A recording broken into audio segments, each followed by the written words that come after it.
कहानी। चूहा और शेर। एक घने जंगल में एक ताकतवर शेर रहता था। वो जंगल का बादशाह कहलाता था और सब जानवर इससे डरते थे। एक दिन शेर आराम कर रहा था कि अचानक एक नन्हा सा चूहा खेलते खेलते उसके ऊपर चढ़ गया। शेर ने गुस्से में अपना पंजा बढ़ाया और चूहे को पकड़ लिया। शेर धड़ा, नन्हे बदमाश, मेरी नींद खराब करने की हिम्मत कैसे हुई? अब मैं तुझे खा जाऊंगा। चूहा कौंपते हुए बोला, बादशाह सलामत, मुझे माफ कर दो। मैं वादा करता हूँ कि एक दिन मैं भी आपके किसी काम आऊंगा।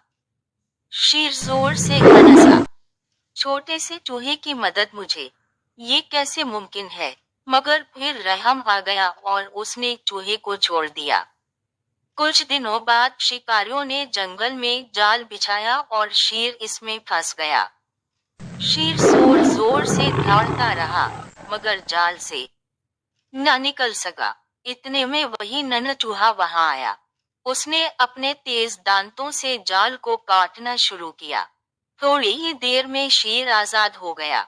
शेर ने शुक्रगुजारी से कहा, आज तुमने मुझे सच दिखा दिया कि कोई भी छोटा या बड़ा नहीं होता।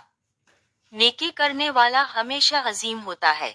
चूहा खुशी से बोला, हम सब एक दूसरे की मदद कर सकते हैं, चाहे बड़े हों या छोटे।